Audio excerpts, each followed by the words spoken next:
अस्सलाम वालेकुम, welcome back to my YouTube channel. आज का जो हमारा लेक्चर है that is about the structural levels of proteins के हम स्ट्रक्चर लेवल के बारे में पढ़ेंगे।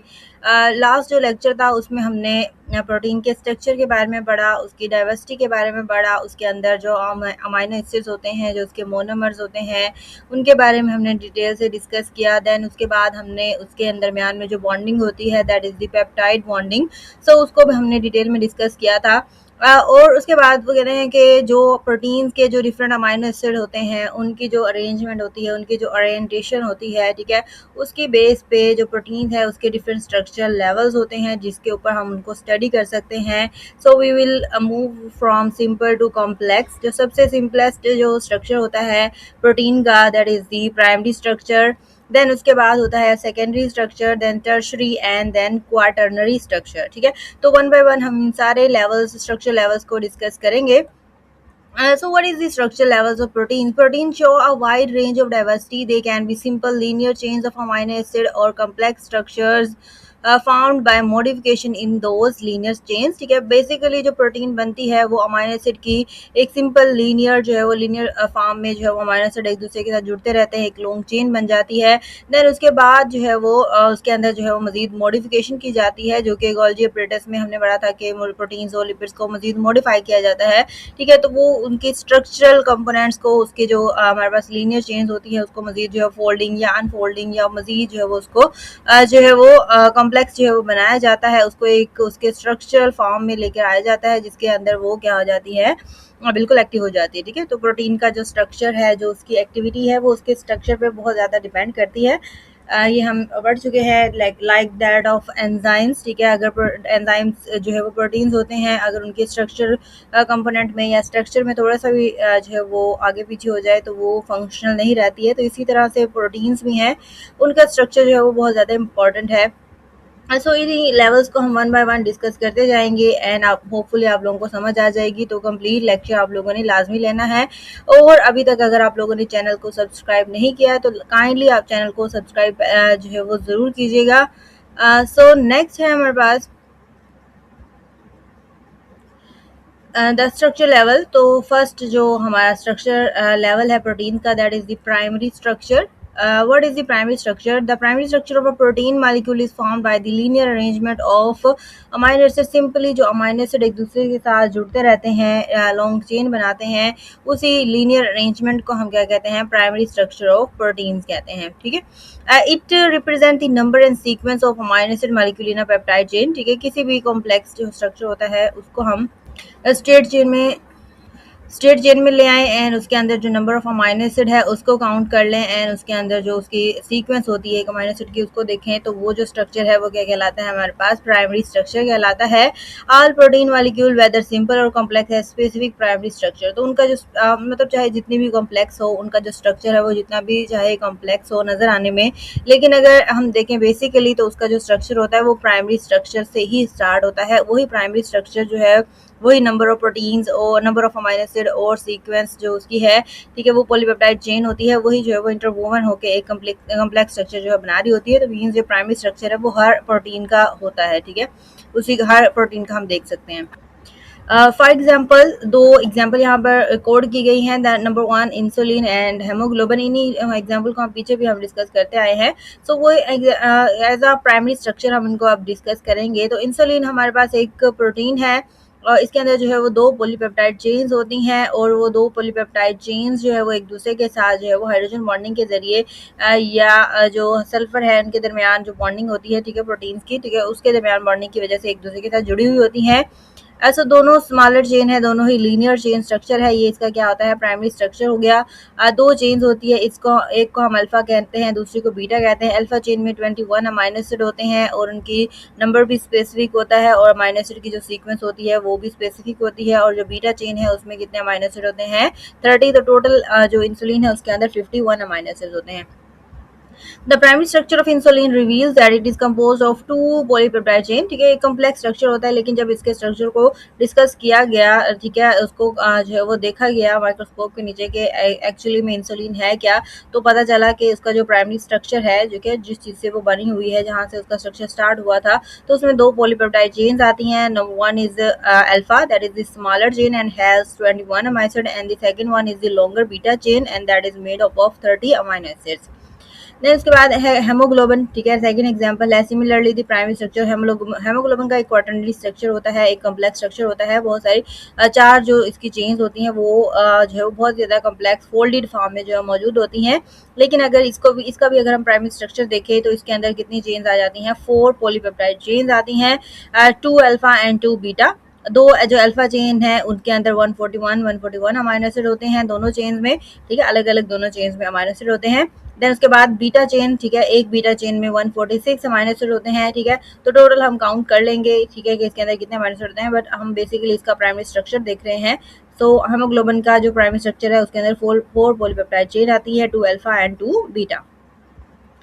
देन उसके बाद है हमारे पास मज़ीद प्राइमरी स्ट्रक्चर को अगर हम डिस्कस करें कि ये किस लिए यूज़ होता है, क्या इसकी इंपॉर्टेंस है, अगर इसमें थोड़ी सी गड़बड़ हो जाए तो क्या हो सकता है, उससे related the number sequence and types of amino acid is highly specific in the primary structure of protein for its proper functioning। ठीक है, मतलब प्राइमरी स्ट्रक्चर को बहुत ज़्यादा इंपॉर्टेंस है कि प्राइमरी स्ट्रक्चर वही स्ट्रक्चर होता है प्रोटीन का जो कि सबसे पहले बनाया जाता है, जो राइबोसोम प्रोटीन बनाते हैं।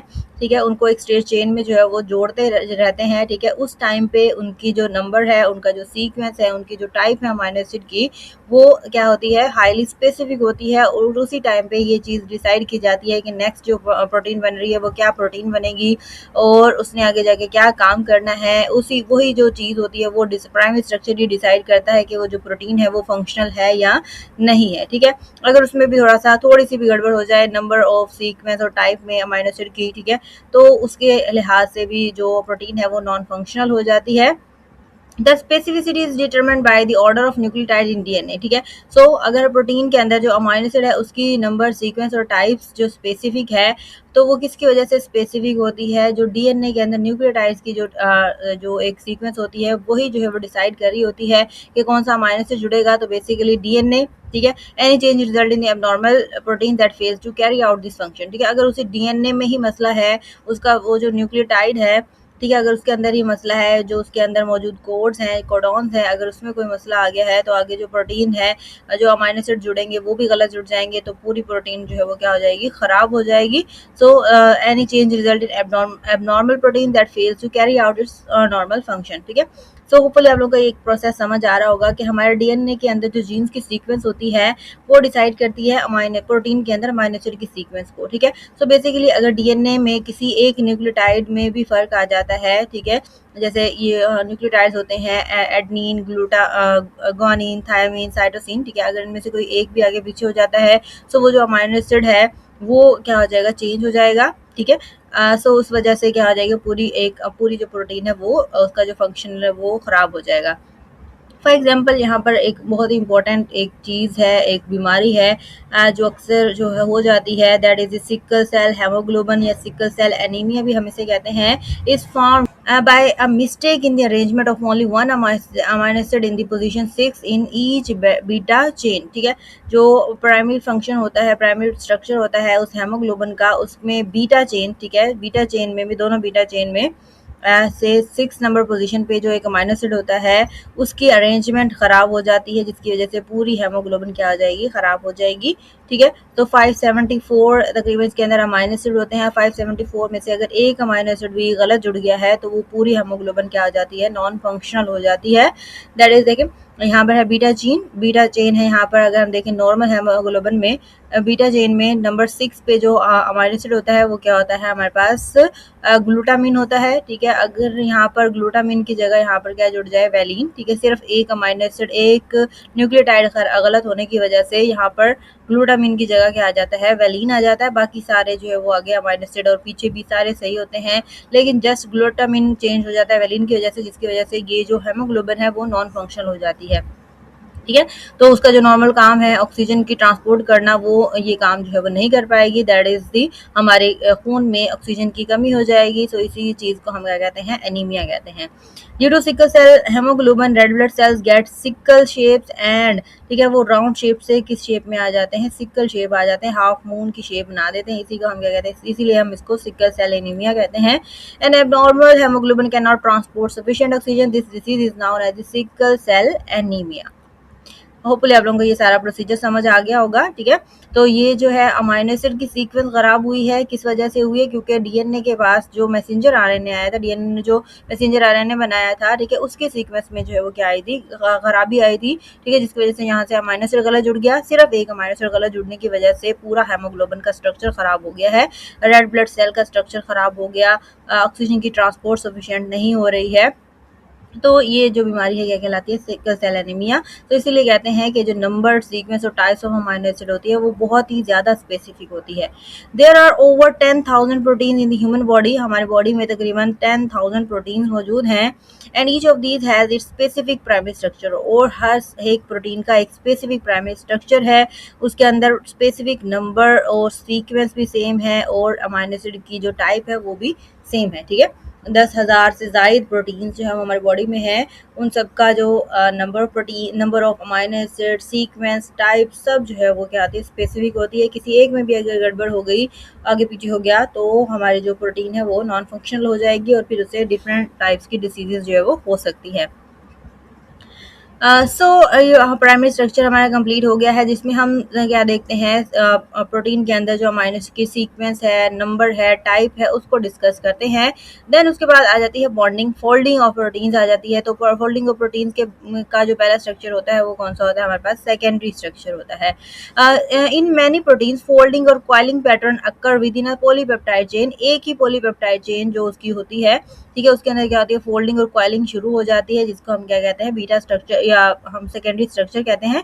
मतलब वो जो प्रोटीन पॉलीपेप्टाइड चेन है वो आपस में एक दूसरे के साथ अपनी ही चेन में, अपनी ही पॉलीपेप्टाइड चेन में जो है वो बॉन्डिंग बनाना शुरू कर देती है। It could be hydrogen bond या दूसरा बॉन्ड भी हो सकता है। सो उसकी वजह से जो है वो डिफरेंट स्ट्रक्चर बनते हैं, जिनको हम क्या कहते हैं, सेकेंडरी स्ट्रक्चर कहते हैं। Coiling of a polypeptide chain result in alpha helix while folding makes a pleated sheet. ठीक है, अगर वो क्या कर रहे हैं, क्वाइल हो रहे हैं एक दूसरे के साथ, मतलब स्प्रिंग की तरह का एक क्वाइलिंग वाला स्ट्रक्चर बन रहा है, तो वो अल्फा हेलिक्स कहलाएगा। ठीक है, और अगर वो क्या बना रहे हैं, फोल्डिंग हो रही है उनकी, ठीक है, इस तरह से फोल्डिंग होके वो स्ट्रक्चर बना रहे हैं, तो उनको हम क्या कहते हैं, प्लीटेड शीट कहते हैं। ठीक है, अल्फा हेलिक्स होता है, या फिर हम उसको बीटा प्लीटेड शीट्स भी कहते हैं। Both these structure are maintained by hydrogen bond between amino and carboxyl group of nearby amino acid in the chain।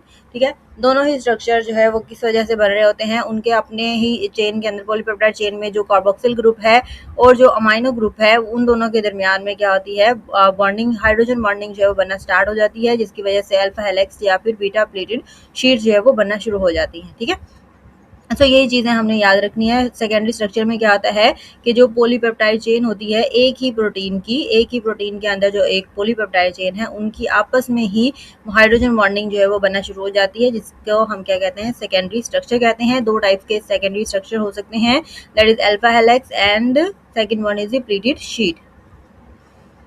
Then उसके बाद थर्ड हमारे पास स्ट्रक्चर लेवल ऑफ प्रोटीन है, that is the tertiary structure. When this secondary structure further folded and gets a complicated globular shape, it is called the tertiary structure of a protein. These are more complex protein. ठीक है, same वही है। ठीक है, उसमें simply हमारे पास alpha helix या beta pleated sheets बन गई थी, थोड़ी सी अट्रैक्शन हुई थी, लेकिन अब जब सेकेंडरी स्ट्रक्चर मजीद फोल्ड होना शुरू हो जाता है, एक राउंडेड शेप स्ट्रक्चर बना देता है, ग्लोबुलर स्ट्रक्चर बना देता है, तो उसको हम क्या कहते हैं, वो क्या होता है, उसका टर्शियरी स्ट्रक्चर होता है। मतलब वो बहुत ज़्यादा कॉम्प्लेक्स हो जाता है, उसको खोलना जो है थोड़ा सा मुश्किल हो जाएगा। ठीक है, जैसे सेकेंडरी स्ट्रक्चर था उसको तो देखें साफ नज़र आ रहा है हमें, ठीक है, कि इसमें क्या क्या बॉन्डिंग बन रही है, कौन कौन से अमाइनो एसिड है, अभी भी हमें नज़र आ रहे हैं, लेकिन जो हमारे पास टर्शियरी स्ट्रक्चर है वो बहुत ही ज़्यादा फोल्डेड हो जाता है। The globular structure is maintained by ionic hydrogen and disulphide bond. ठीक है, तो सेकेंडरी स्ट्रक्चर में सिर्फ हाइड्रोजन बॉन्ड बना था, लेकिन टर्शियरी स्ट्रक्चर में आयोनिक बॉन्ड भी बन जाता है, हाइड्रोजन बॉन्ड भी बनता है, और उसके अलावा डाइसल्फाइड बॉन्ड भी जो है वो बनता है। These bond contribute to the overall stability and the shape of the protein. तो ये जो सारे बॉन्ड होते हैं मिलकर क्या बनाते हैं, उसकी स्ट्रक्चर, शेप और स्ट्रक्चर को जो है मेंटेन रखते हैं, स्टेबल रखते हैं। Amino acid in a polypeptide chain interact with water to give the most stable tertiary structure in the form of a globular structure shape. These are hydrophilic and hydrophobic interaction.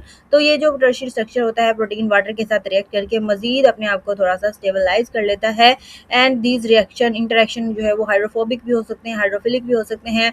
Hydrophobic कौन से होते हैं? Non polar. अगर amino acid क्या है? Non polar है। तो क्या होगा? The hydrophobic amino acid aggregate in such a way that they disrupt hydrogen bonding of the water molecule and so are buried inside.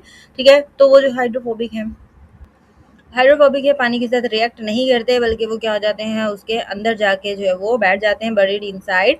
And दूसरी तरफ अगर हम देखें हाइड्रोफिलिक अमाइनो एसिड को देखें तो हम हाइड्रोफिलिक जो है वो क्या होंगे, पानी के साथ इंटरेक्ट करते हैं और वो पानी की सरफेस के ऊपर ही जो है वो तैरते रहते हैं, वो भी डिजोल्व नहीं होते हैं। ठीक है, देन मतलब हाइड्रोजन बॉन्डिंग बना लेते हैं और उसकी सरफेस के ऊपर इकट्ठे हो जाते हैं। तो ये सारा था हमारे पास टर्शियरी स्ट्रक्चर के बारे में। तो इसमें हमें इन पॉइंट जो याद रखने वाले हैं वो क्या है कि सेकेंडरी स्ट्रक्चर फोल्ड होता है, कम्प्लेक्स ग्लोबुलर स्ट्रक्चर बनाता है और इस ग्लोबुलर स्ट्रक्चर को तीन तरह के बॉन्ड जो है वो स्टेबलाइज करते हैं, that is the hydrogen ionic and disulphide bond. Then उसके बाद अगर हाइड्रोफोबिक अमाइनो एसिड है तो वो अंदर की तरफ चले जाते हैं प्रोटीन स्ट्रक्चर के, एंड अगर हाइड्रोफिलिक है, ठीक है, तो मतलब जो हाइड्रोफोबिक अमाइनो एसिड है वो पानी के अंदर रहते हैं। ठीक है, जो हाइड्रोफिलिक अमाइनो एसिड है वो पानी की सरफेस के ऊपर रहते हैं। देन लास्ट वन है हमारे पास स्ट्रक्चर और level of protein, that is the quaternary structure. ठीक है, सबसे ज़्यादा कॉम्प्लेक्स होता है, इसके अंदर बहुत सारी पॉलीपेप्टाइड चेन्स होती है, हाइड्रोफोबिक इंटरेक्शंस होते हैं और उन चारों मतलब जितनी भी पॉलीपेप्टाइड चेन होंगी वो सारे एक दूसरे के साथ बॉन्ड बना के आपस में जो है वो क्या करेंगे, आयोनिक या हाइड्रोजन बॉन्ड बनाएंगी या हाइड्रोफोबिक इंटरेक्शन करेंगी और एक बहुत ही ज़्यादा कॉम्प्लेक्स सा ग्लोबुलर सा स्ट्रक्चर बन जाएगा। मतलब टर्शरी से और ज़्यादा कॉम्प्लेक्स। टर्शरी में तो हम देखते हैं ना, ये एक चेन है जैसे, तो ये एक चेन जो है वो टर्शरी स्ट्रक्चर है। ठीक है, बहुत ज़्यादा ग्लोबुलर है और इसी तरह के बहुत सारे स्ट्रक्चर जब आपस में जुड़ जाते हैं बॉन्डिंग बना के, ठीक है, तो वो क्या बना देते हैं, फिर क्वाटर्नरी स्ट्रक्चर बना देते हैं।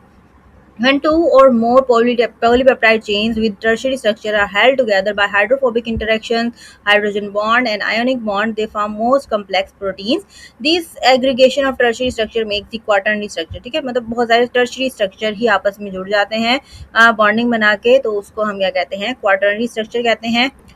एंड होपफुली आप लोगों को समझ आ गई होगी। These are the 4 structure levels of protein. ठीक है, वन बाय वन हमने सबको जो है वो डिस्कस कर लिया है, टर्शरी भी, सेकेंडरी भी एंड प्राइमरी भी।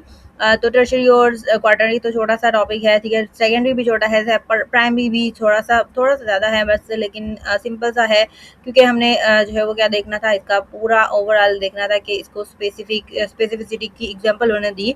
ठीक है, मतलब प्राइमरी स्ट्रक्चर में वो बता रहे हैं कि इनकी नंबर, टाइप और सीक्वेंस हाईली स्पेसिफिक होती है क्योंकि यही चीज़ जो है वो आगे यूज़ होती है। प्राइमरी स्ट्रक्चर ही आगे सेकेंडरी स्ट्रक्चर बनाता है, वो सेकेंडरी ही आगे टर्शरी बनाता है और फिर टर्शरी से ही क्या बनता है, क्वार्टरनरी बनता है। तो सबसे ज़्यादा इंपॉर्टेंट, जो सबसे ज़्यादा बेस है किसी भी प्रोटीन की, वो उसका प्राइमरी ही स्ट्रक्चर ही होता है कि मतलब जब उसकी सिंथेसिस हो रही होती है प्रोटीन की, उसी टाइम जो है वो ये चीज़ डिसाइड हो जाती है कि वो प्रोटीन है, फंक्शनल है या नॉन फंक्शनल है। तो डीएनए की जो स्पेसिफिक सीक्वेंस है वही जो है वो क्या करती है, प्रोटीन के अंदर अमीनो एसिड की सीक्वेंस को डिसाइड करती है।